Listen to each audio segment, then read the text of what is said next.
right. Um, Glad to be able to make it back for day 9. Um, Still on Steve Jobs, but um, like I've been saying, if you guys have been just trying to read more, this is day 9, becoming more well read. Feel free to pull up a chair with me. Uh, Give us a listen, give us a read, or if you just want to read along. I am still in chapter 17. It's been a long one for me. Um, Page 194 on Showdown Spring 1985. Um, but yeah, good day for day 9. Little rainy out here for me today. On our end, got a little pep. Hold on, little pep. Okay, she tapped in with us too, so she'll be reading with us. But let's jump right into it. Put up a chair, man. Day 9. So Showdown, Spring 1985. There are many reasons for the rift between Jobs and Scully in the spring of 1985. Some were merely business disagreements, such as Scully's attempt to maximize profits by keeping the Macintosh price higher when Jobs wanted to make it more affordable. Others were weirdly psychological and stemmed from the torrid and unlikely infatuation they initially had with each other. Scully had painfully craved Jobs' affection. Jobs had eagerly sought a father figure and mentor, and when the ardor began to cool, there was an emotional backwash. But at its core, the growing breach had two fundamental causes. One on each side. For Jobs, the problem was that Scully was oh man. For Jobs, the problem was that Scully never became a product person. He didn't make the effort or show the capacity to understand the fine points of what they were making. On the contrary, he found Jobs' passion for tiny technical tweaks and design details to be obsessive and counterproductive. He had spent his career selling sodas and snacks whose recipes were largely irrelevant to him. He wasn't naturally passionate about products, which was among the most damning sins that Jobs could imagine. I tried to educate him about the details of engineering, Jobs recalled, but he had no idea how products are created, and after a while it just turned into arguments. But I learned that my perspective was right. Products are everything. He came to see Scully as clueless, and his contempt was exasperated by Scully's hunger for his affection and delusions that they were very similar. He came to see Scully as clueless, and his contempt was exasperated by Scully's hunger for his affection and delusions that they were similar. Ah, so Steve was giving him what he wanted, as far as like the admiration and the compliments, and yeah, man, we're just alike. But there's also a piece that he didn't like. Steve didn't like. Man,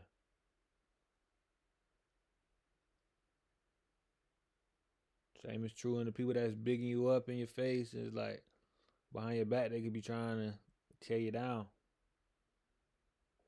And shoot, we're watching a main example play out right here with this. We and you are so alike. We are two peas in a pod. Meanwhile, he thinking that he in his own pod and you just tagging along.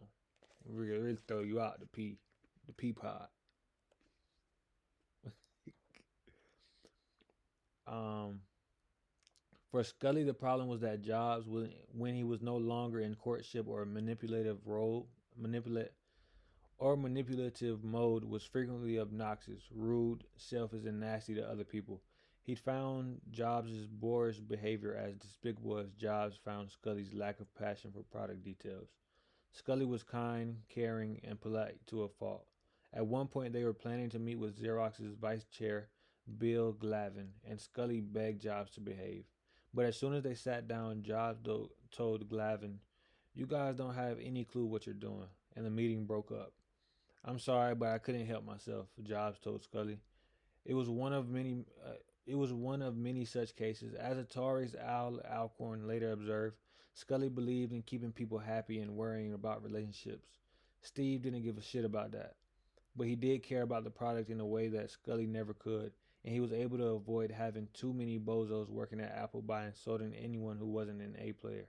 The board became increasingly alarmed at the turmoil, and in early 1985, Arthur Rock and some disgruntled directors, oh shoot, some other disgruntled directors delivered a stern lecture to both. They told Scully that he was supposed to be running the company and he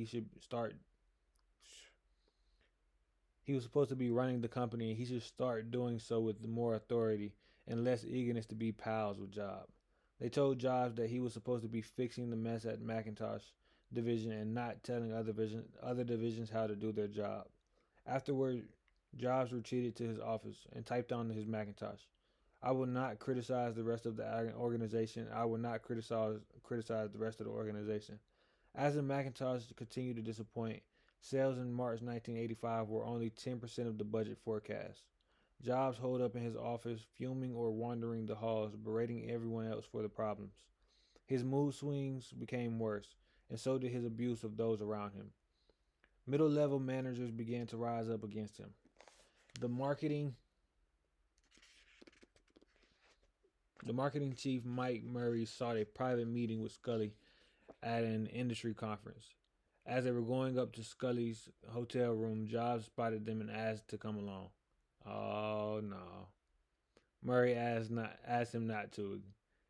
He told Scully that Jobs was wreaking havoc and had to be removed from managing the Macintosh division.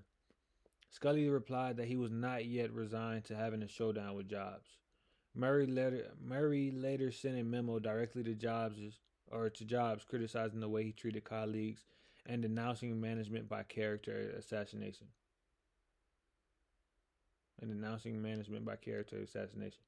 For a few weeks, it seemed as if there might be a solution to the turmoil. Jobs became fascinated by a flat screen television. Oh my goodness.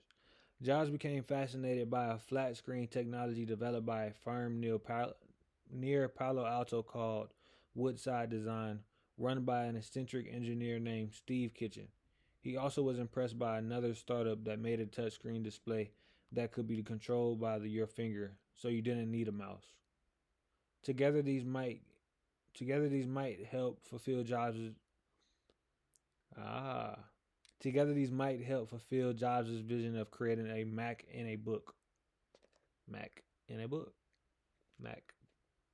Okay, you can finish it for me. Um, on a walk with Kitchen, Jobs spotted a building in a nearby Menlo Park and declared that they should open a skunk works facility to. What is a skunk works facility? On a walk with the Kitchen, Jobs spotted a building nearby in nearby Menlo Park and declared that they should open a skunk works facility to work on these ideas. It could be called Apple Labs, and Jobs could run it, going back to the joy of having a small team and developing a great new product. Mm. He know he about to get kicked out again. He need to go back to what he did. Just go work in a little product, be out the way, not trying to take everybody's heads off and change how everybody else is doing things. Let's just go make a little Apple Labs. I'll run it, be going back to the joy, have a small team, and develop a great new product. Sound great. Scully was by the possibility. It would solve most of his management issues, moving Jobs back to what he did best and getting rid of his disruptive presence in Cupertino. Scully also had a candidate to replace Jobs as manager of the Macintosh division. Jean-Louis Gassi, Apple's chief in France. Remember, bruh? He the one that had to grab Jobs by his lapel and tell him to stop doing whatever the hell he was doing. Apple's chief in France, who had suffered through Jobs' visit there. Gassi flew to Cupertino and said he would take the job if he got a guarantee that he would run the division rather than work under Jobs. One of the board members, Phil Schlein of Macy's, tried to convince Jobs that he would be better off thinking up new products and inspiring a passionate little team. But after some reflection, Jobs decided that was not the path he wanted. Of course not. That's not the path he wanted. He is Steve Jobs. He is the greatest. He is God. We're reading the book about him. Why would he go do that? Why would he go Apple Labs? he decided that was not the path he wanted. He declined to cede control to Agassi, who wisely went back to Paris to avoid the power clash that was becoming inevitable. For the rest of the spring, Jobs vacillated. Yeah, gotta go find that one too. Uh, vacillated. I don't know. I'll look that one up. Jobs vacillated. Whoo. For the rest of the spring, though, Jobs vacillated. There were times when he wanted to assert himself as a corporate manager, even writing a memo urging cost savings by eliminating free beverages and first class air travel.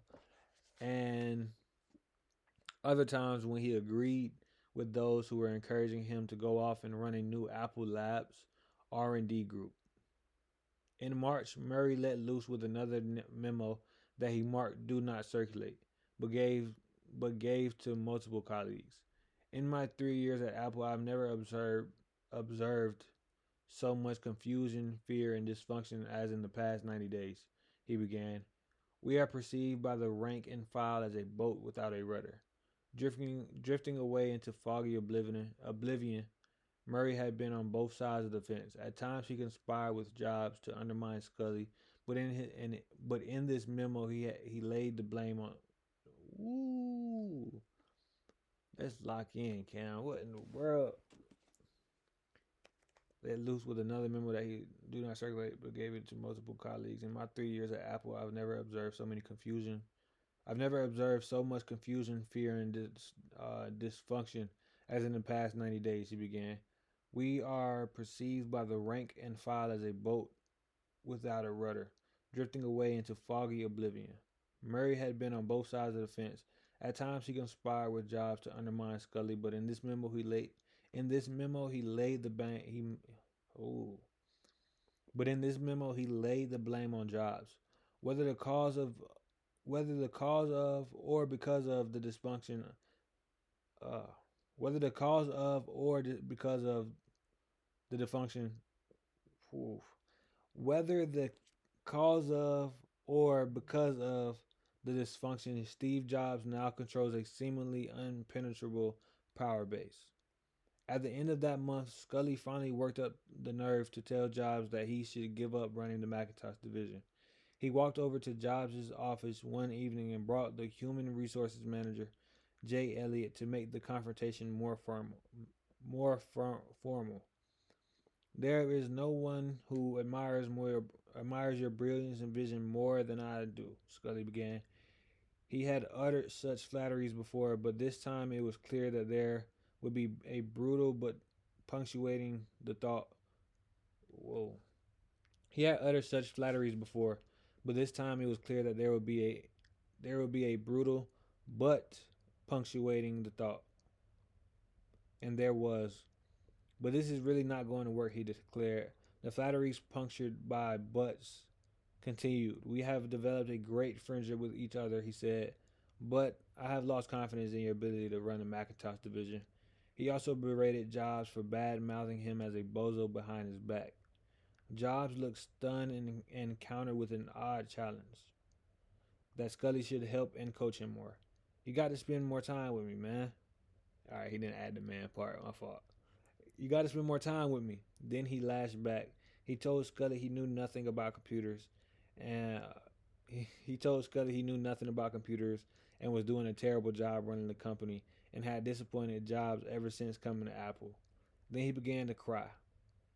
Scully sat there biting his fingernails. I'm going to bring this up with the board, Scully declared. I'm going to recommend that you step down from your operating position of running the Macintosh division. I want you to know that. He urged Jobs not to resist and to agree instead of uh, and to agree instead to work on developing new technologies and products. Jobs jumped from his seat and turned his intense stare on Scully. Not the stare. I don't believe you're going to do that, he said. If you do that, you're going to destroy this company. Over the next few weeks, Jobs' behavior fluctuated wildly. At one moment, he would be talking about going off to run Apple Labs, but in the next moment, he would be enlisting support to have Scully ousted. He would reach out to Scully, then lash out at him behind his back, sometimes on the same night. One night at 9, he called Apple's general counsel, Al Eisenstadt, to say he was losing confidence in Scully and needed his help convincing the board to fire him. At 11 the same night, he phoned Scully to say, "You're terrific. I just want you to know I love working with you." What in the world? He's crazy. At the board meeting, uh, at the board meeting on April 11th, Scully officially reported that he wanted to ask Jobs to step down as the head of the Macintosh division and focus instead on new product development. Arthur Rock, the most crusty and independent of the board members, then spoke. He was fed up with both of them. With Scully for with Scully for not having the guts to take command over the past year, and with Jobs for acting like a petulant brat. The board needed to get this dispute behind them, and to do so, it should meet privately with each of them. Scully left the room so that Jobs could present first. Jobs insisted that Scully was the problem because he had no understanding of computers. Rock responded by berating Jobs. In his growling voice, he said that Jobs had been behaving foolishly for a year and had no right to be managing a division. Even Jobs' strongest supporter, Phil Schlein, tried to talk him into stepping aside gracefully to run a research lab for the company. When it was Scully's turn to meet privately with the board, he gave an ultimatum. "You can back me, and then I take the responsibility for running the company, or we could do nothing, and you're going to have you to find yourselves a new CEO." If given the authority, he said he would not he would not move abruptly, but would ease Jobs into a new role over the next few months. The board unanimously sided with Scully. He was given the authority to remove Jobs whenever he felt the timing was right. As Jobs waited outside the boardroom, knowing full well that he was losing, he saw Dale Yoakum, a longtime colleague, and hugged him, trying to find whoever he can to stick with him in the lows. Was Jobs CEO at the time? You could back me, and then I take responsibility for the company over you doing it, and you're going to have to find yourself a new CEO.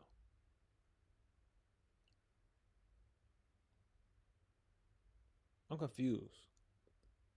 If they brought Brett in to control Jobs, you must have put him in a position to be able to control Jobs, correct? Not saying I don't know if that means he's CEO or, but he has to be in a position where he can control Jobs. Y'all are getting mad at him for not controlling Jobs. So like we had this meeting to allow him to control Jobs. I thought he was already allowed to control Jobs. That's why I'm thrown off. But he all right.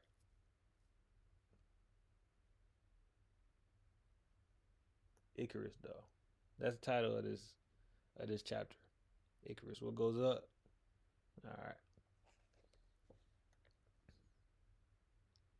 A long time colleague gave him a hug. After the board made its decision, Scully tried to be conciliatory, tried to be conciliatory. Jobs asked that the transaction occur slowly over the next few months, and Scully agreed. Later that evening, Scully's executive assistant, Nanette Buckhout, called Jobs to see how he was doing. He was still in his office, shell shocked. Scully had already left, and Jobs came over to talk to her. Once again, he began oscillating wildly in his attitude towards Scully. "Why did John do this to me?" he said. "He betrayed me." Then he swung the other way. Perhaps he should take some time away to work on restoring his relationship with Scully. He said, "John's friendship is more important than anything else, and I think maybe That's what I should do. Concentrate on our friendship. They say you gotta be crazy to build something. That's what they say, right? Man. But yeah. Um we that brings us to 199. Um I think chapter 17 ends on 210. I'm not gonna finish it today, but we are making our way through. We're making our way through. Um what goes up must come down, seems like. Um Jobs, I mean, shoot, he definitely was on his way up. I mean, he's a great. Like, you know how people was waiting for the LeBron decision and stuff like that. Like, that's how Steve Jobs moves out here and things of that nature, or was moving out here. So like, he's a great and stuff like that. But he's crazy, like easily crazy. Like, he's in the middle of a like